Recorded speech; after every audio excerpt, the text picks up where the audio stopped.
Mayong adlaw sa inyong tanan, magbuhat ta karon og puto cake. Og mao na to ang mga ingredient na aday tay 2 cups nga all-purpose flour. Ato una ning salaon ning ato ang harina para matanggal tong iyang buo-buo or lump. Gamay ra kay ato mga ingredient mga me og dali ra kay ni siya pangitaon. Sa mga naglisod og permente palpak ang inyong gihimo nga puto cake, tan-awa lang ninyo akong video taman mahuman kay basin makatabang sa inyo ha ako ang tips og idea. Giapil pud rin ako sala ang baking powder. Tapos 1/2 cup nga white sugar. Tapos nagbutang po kog 1/8 teaspoon nga iodized salt, tapos 1/2 teaspoon nga vanilla extract. Haloon sa nato kadali ang ato ang mga ingredient. Tapos ibutang nato atong 1 cup nga tubig. Sa haray na di ay naaday kusog musuyop og tubig na apoy dili. Sabot gani ninyo dry pa ang inyong mixture, butangin lang ninyo gamay og tubig. Dapat ingon ani lang inyong mixture, di siya dry, di pud siya runny. Proceed na puta sa paghimo sa tong mirang. Aday tay 6 pieces nga egg whites, medium lang ni siya. Bago din ninyo ibutang ang inyong egg whites sa inyong mixing bowl, dapat dry og walay tubig ang inyong mixing bowl para dali ra mahimong perfect ang inyong mirang. Sensitive man gud kaayo pag maghimo ka og mirang. Nagbutang day ko diha og 1/2 cup nga white sugar. Gradually lang sa pagbutang, ato lang anam-anamon para dali ra siya matunaw, inigbit nato. Og sunod po na akong gibutang diha ang 1/2 teaspoon nga vinegar para po ni siya pang stabilize sa ato ang mirang. Sa pagbit pud sa atong merengue dapat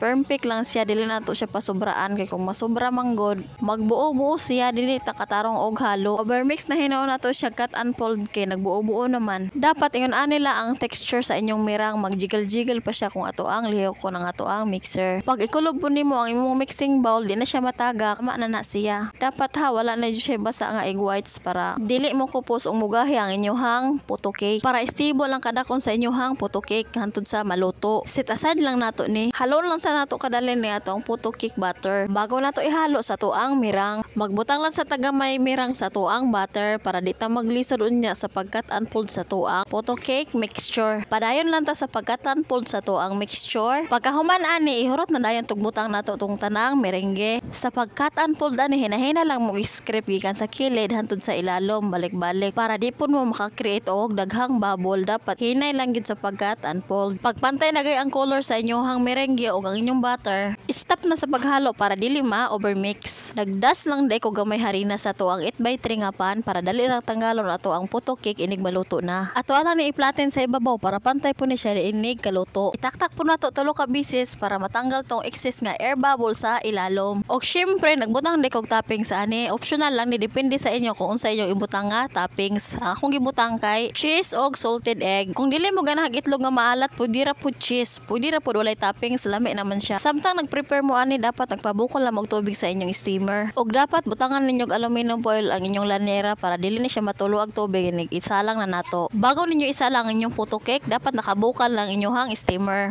Lang di akong gigamit, gibutangan lang nako og cooling rack. I-steam na to ni siya 1 hour. Dapat kung gusto mo maingani ka perfect ang inyong puto cake, dapat ingon ani lang kahinay ang inyong kayo. After 1 hour, ato ang abrihan og i-check na nato ang ato ang puto cake. Og mao na ni ato ang puto cake, luto na siya, gwapa og puti kaayo. Pwede ninyo ni siya ipang negosyo or iregalo. Ato lang sa aning pabugnaon, dayon nato i-transfer sa laing sudlanan. Sa tanang ni suporta sa pag-subscribe o nag-follow sa akong channel, daghang salamat sa inyong suporta. Og sa mga wala pa, please kung subscribe sa akong YouTube channel og pag-follow na pud sa ako ang Facebook page. Salamat. Og mao na niron ang ato ang lamian nga puto cake. O diba, egg whites lang ni siya guys. Kung daghan gani mo egg whites diha, ayon ninyo ilabay, pwede ninyo siya himuong puto cake. Sa gusto diha magpa-shout out, pag-comment lang mo diha sa ubos. I-comment lang ang inyong lugar kung asan abot ning ato ang video para ma-shoutout ta mo sa sunod na kong video. Og mao na ni atong puto cake guys, lami kay ni siya ipare sa ato ang kape. O diba, wag gyud siya ning gamay. Sunda lang ninyo ako ang mga tips guys, makuha ra na ninyo. Ang sekreto din sa pagluto og puto cake, dapat hinay lang jud kaayo ang inyong kayo para smooth og fluffy ang inyong puto cake og dili pud siya dali bagsak. Kung gusto ninyo na ma-achieve, sunda lang gyud ninyo ako ang mga tips. Daghang salamat sa inyong pagtan-aw og mayang adlaw.